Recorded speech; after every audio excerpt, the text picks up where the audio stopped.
तोहार लाल घाघरा कमाल करेला, दिलवा के हाल बेहाल करेला।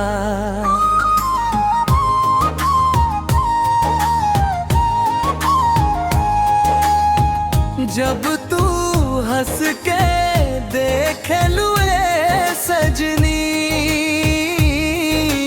प्यार के नया बवाल करेला।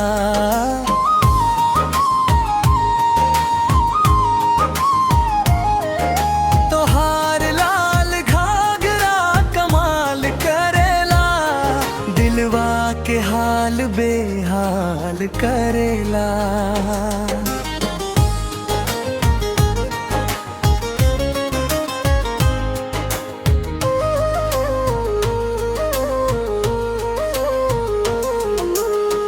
गाँव के गली में जब तू निकलू, चांद भी बदर में छिप जाए।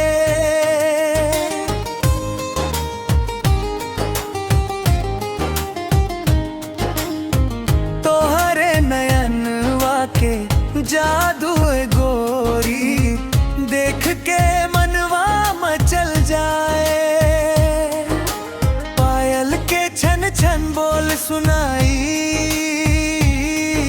सांस में मीठ मिठास भराई। तोहरे रूप के चर्चा हो खेला, जहवा तहवा सब गुन गाई। तोहार लाल घाघरा कमाल करेला, दिलवा के हाल बेहाल करेला।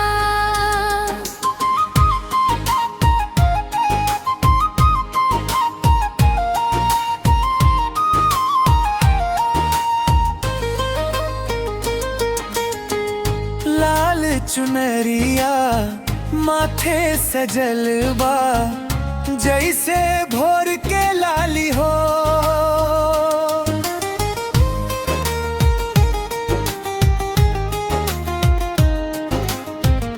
तोहरे बिना सुना लागे दुनिया, तू ही दिल के खुशहाली हो। मुस्की तो हर गुलाब बनल बा, बात तो हर किताब बनल बा। हम ता तोहरे प्यार में सजनी, पूरा के पूरा खराब बनल बानी। तोहार लाल घाघरा कमाल करेला, दिलवा के हाल बेहाल करेला।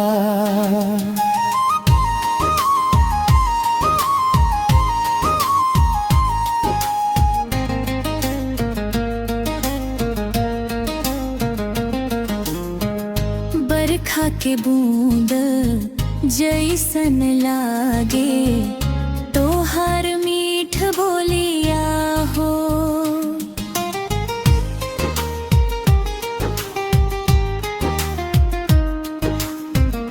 तोहरे खातिर सपना सजनी, रोज बनाई रंगोलिया हो। अखियां में बसलू तू ही तू,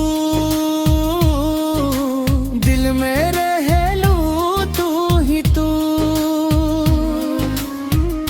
रौरा बिना एक पल लागे, सदियन के दूरी जैसे हूँ।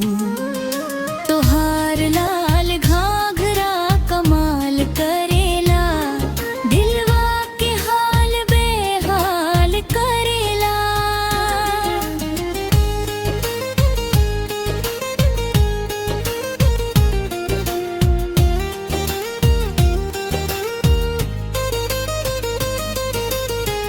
मेला में घूमी हाथ पकड़ के, देखी दुनिया सारी हो।